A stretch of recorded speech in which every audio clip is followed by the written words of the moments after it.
This is DC Live. Everything Washington, plus the politics. On DCLive.news. Washington, D.C., February 27, 2025. President Trump hosts UK Prime Minister Keir Starmer at the White House. U.S. President Donald Trump welcomed United Kingdom Prime Minister Keir Starmer to the White House on February 27, 2025, for a high-level meeting in the Oval Office. The two leaders engaged in discussions centered on advancing peace talks between Russia and Ukraine, as well as exploring avenues to strengthen the future relationship between the two nations.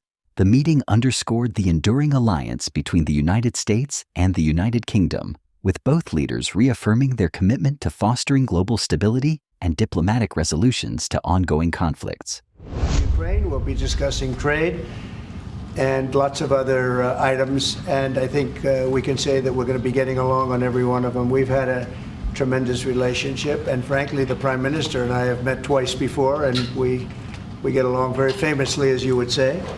And I look forward to it very much. We look forward to the day and the meeting. We'll be having a luncheon after this, and then another work session, and I believe we're going to have a press conference at the end. So I look forward to it. And Mr. Prime Minister, thank you very much. Thank you. Thank you, Mr. President. Can I say thank you for your hospitality, for your leadership. We have met a number of times, we've talked a number of times, and we have had a very constructive conversation. I'm sure we will today. And of course, our countries have been bound together for a very long time now.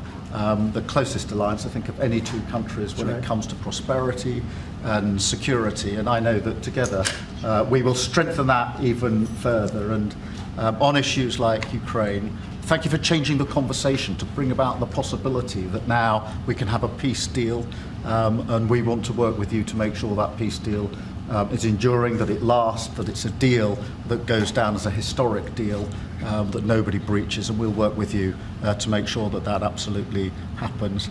And it is my pleasure to bring from His Majesty the King a letter. He sends his best wishes and his regards, of course, but he also asked me to bear this letter and bring it to you.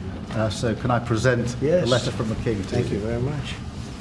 Am I supposed to read it right now? Yeah, please do. I will do. I've got to tell him what your reaction is, so I need to know. He is a great gentleman, a great gentleman.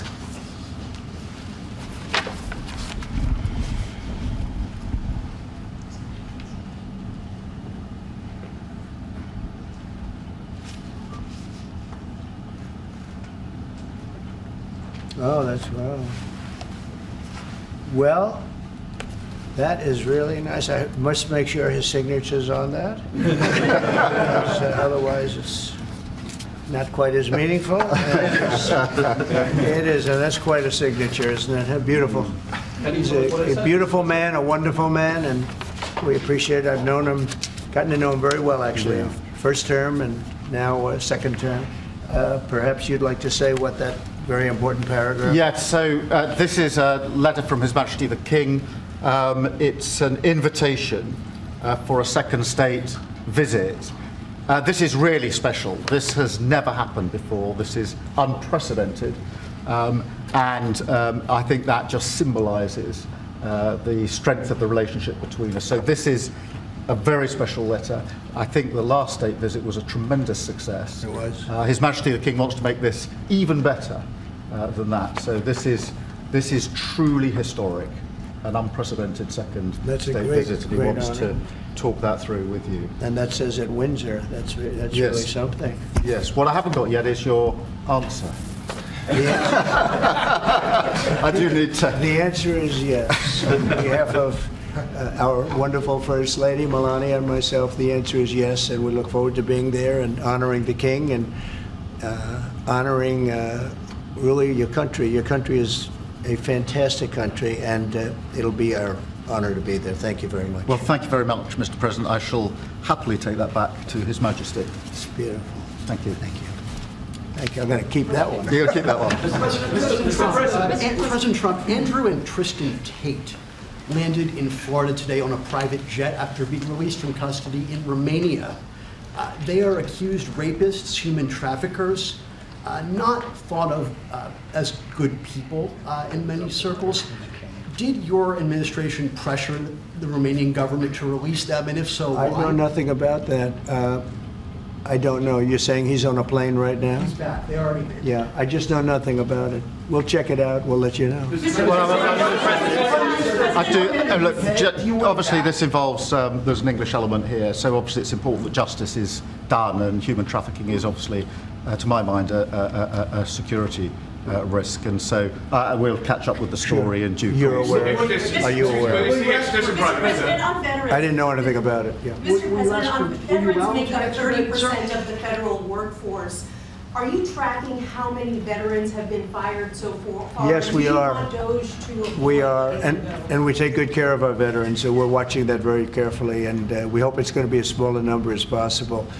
But we are having great success in slimming down our government. It's been really very successful, and some took payouts and buyouts, and others took other things, and some people we're finding out don't even exist.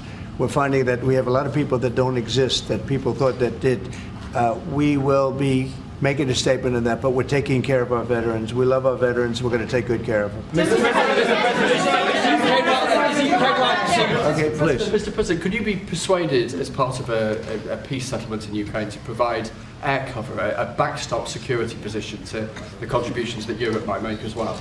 Well, so President Zelensky's coming to see me on Friday morning, and we're going to be signing really a very important agreement for both sides, because it's really going to get us into that country. We'll be working there. We'll have a lot of people working there. And so in that sense, it's very good. It's a backstop, you could say. I don't think anybody's going to play around if we're there with a lot of workers and having to do with rare earths and other things, which we need for our country.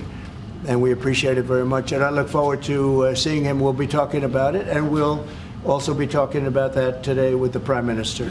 Yeah, I mean, as you know, we've already indicated that we'll play our full part in making sure that any deal, if there is one, and I hope there is, and I think this is a historic moment to make sure it's a lasting deal, and we're about to have a discussion about how we can make that work. But I have to say this, as I said yesterday, you know, you're talking about a peacekeeping force. We have to make a deal first. Right now, we don't have a deal. We have Russia, we have Ukraine.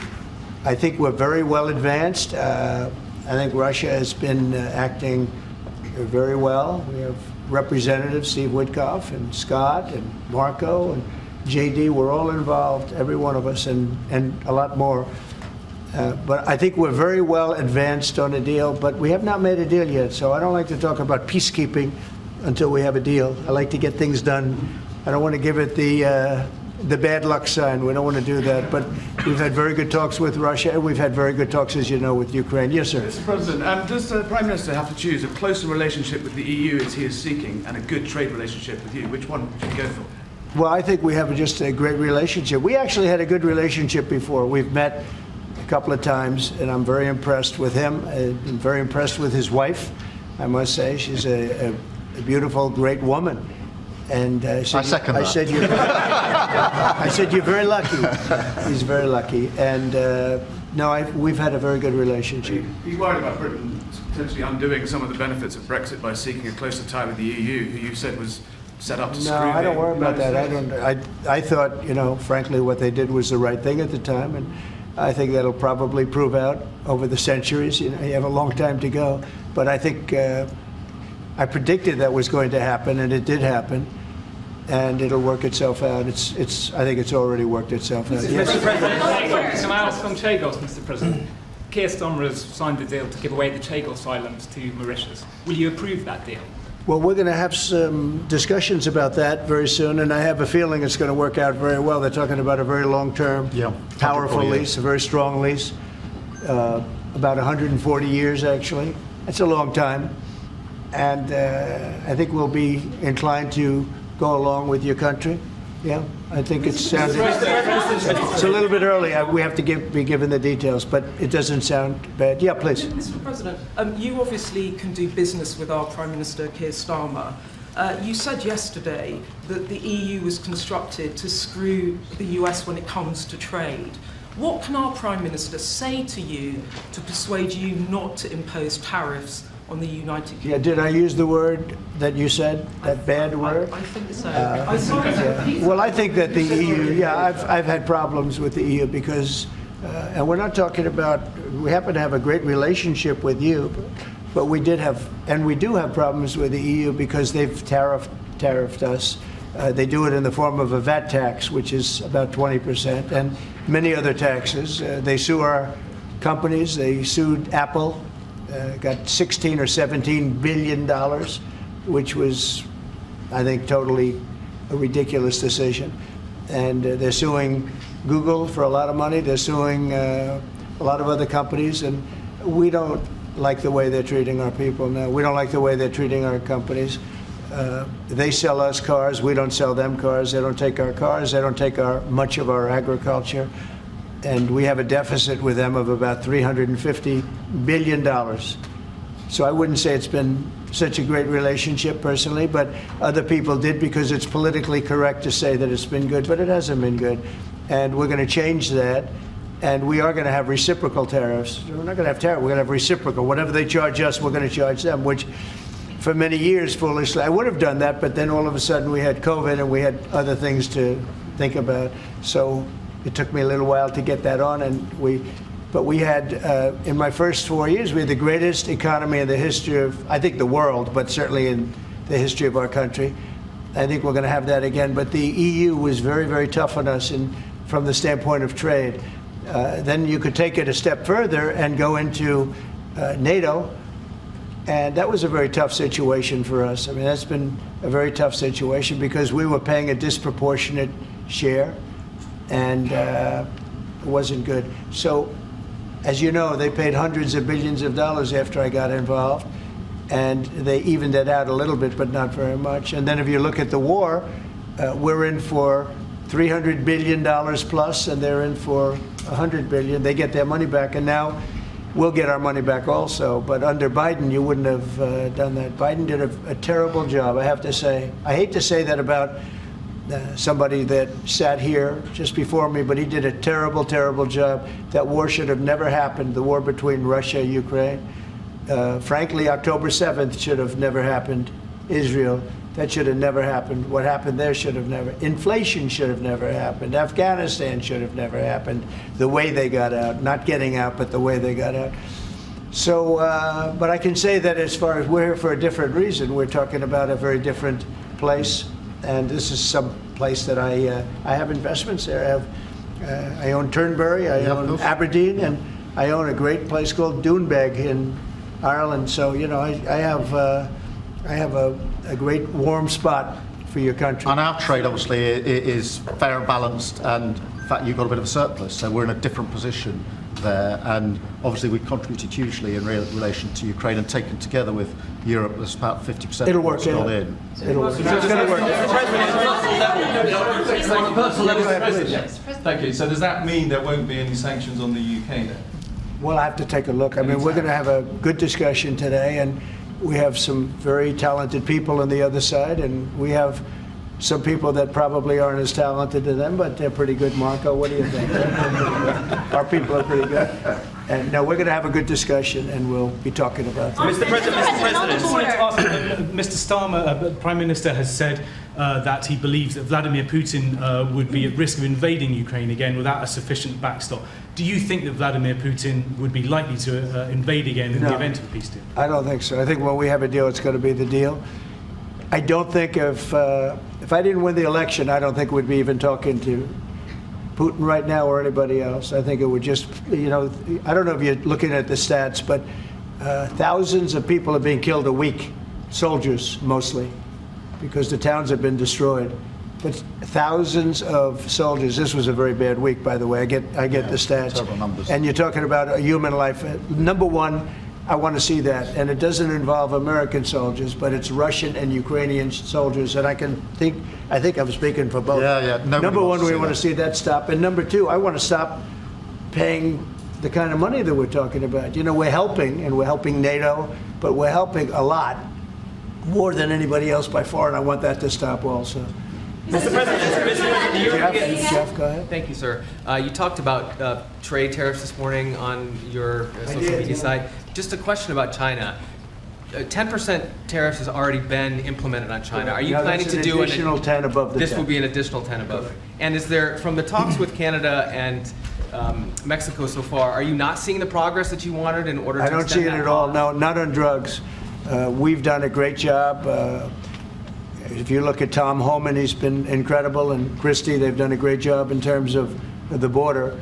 But the drugs continue to pour into our country, killing hundreds of thousands of people. We're losing substantially more than 100,000 people. I mean, dead. They're dead. The families are destroyed after that happens. So it's, you know, it's not just that. That's the ultimate. But the families are absolutely destroyed. The drugs come in through Mexico. They come, a lot of them, not all of them, but a lot of them come from China. And that's why we did that. It's 10 plus 10. In 10 case, plus 10 was there confusion on that? There was, sir, yeah. Okay, 10 plus 10, it's a second 10.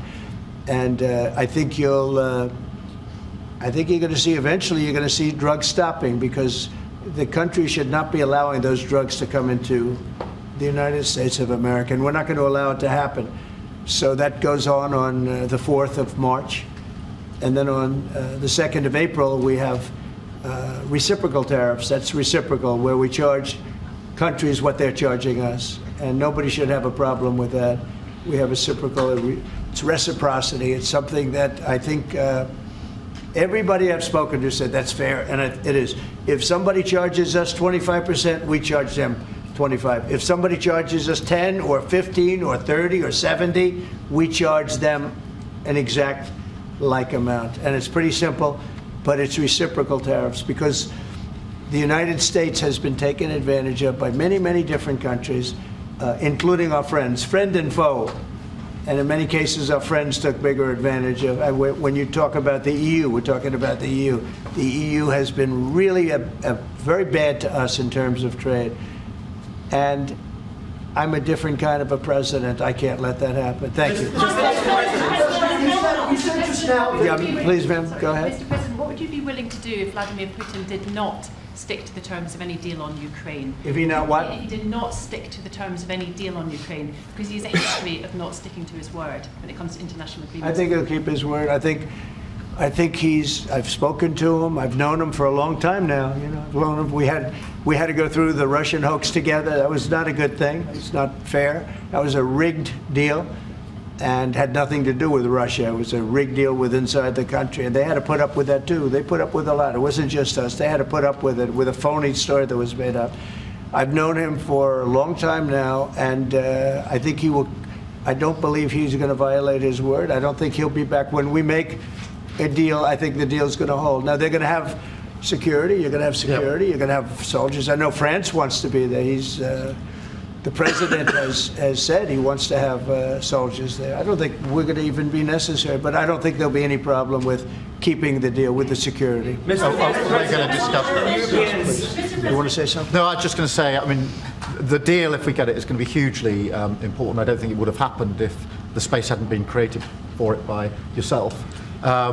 But if there's a deal in, we've got to make sure it's a deal that lasts, that is not temporary, that lasts, and that's why we need to make sure that it's secure, and we've lent in and said we'll play our part, and we've talked and we will talk about how we work with yourself, Mr. President, to ensure that this deal is something which is not violated, because it's very important that if there is a deal, we keep it.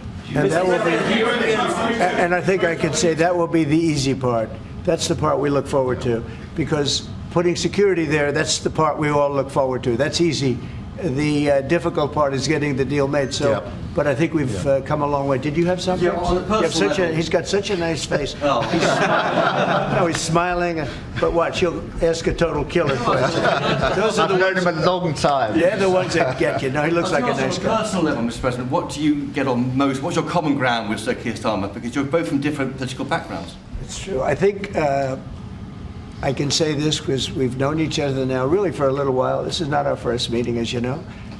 He loves his country, and so do I. That's our common theme. He loves his country, and I love our country. And we also have two countries that have gotten along. for the longest period of time, right? Yeah. Number one ally on each side. And we have good, France and Australia, we have a lot of good ones. But we've had a long time relationship, a long time, hundreds of years. And we like each other, frankly, and we like each other's country, and we love our country. And I think that's our common thread. Okay? Mr. President, the Europeans... Yeah, please. On tariffs, you just said with China... Who are you with? I'm with The Independent. Oh, that's good. It's on tariffs. You just said with It's China, independent, we charge them. We charge them as in we charge China, but the tariffs are paid eventually by American importers and consumers.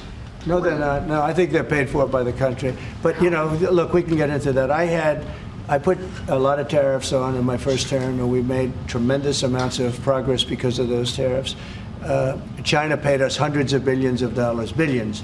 We never had because they took advantage. And President Xi's a friend of mine, but he knows better than anybody he took advantage of our country. He took advantage of presidents that didn't know what they were doing. And they expect them. They actually expect them. The smart countries expect them from me because they know me and they know our country. But they got away with murder for decades, and we just can't let that happen anymore. Behind you, please. That's very kind, Mr. President. It sounds as though one of you completely trusts President Putin and one of you doesn't trust him an inch. Have I got that right? And why do you trust him? Look, you know, it's trust and verify. Let's call it that. And I think we both can be that way. You have to verify because you never know what's going to happen. I know a lot of people that you would say no chance that they would ever deceive you, and they're the worst people in the world. I know others that you would guarantee they would deceive you, and you know what? They're 100% honorable. So you never know what you're getting. No, I have confidence that if we make a deal, it's going to hold. Mr. President, on fentanyl, Mr. President, less than 1% of all fentanyl that comes into the U.S. is apprehended at the Canadian border. So why use fentanyl as a reason Because they should be apprehending much more. They're only apprehending 1%. You're right about that. It's a little more than that. But they should be apprehending much more because a lot comes through Canada. And as Mexico gets stronger in terms of the border, it goes up to Canada. And a lot of drugs are coming in through Canada. We can't have that. Mr. President, Yeah, go ahead, please, in the back. Is there anything you can say tomorrow to President Zelensky to reassure him that his country's war hasn't been in vain and its sovereignty is not going to be threatened by any deal with Russia? Well, you know, he's coming. Perhaps he's already on his way.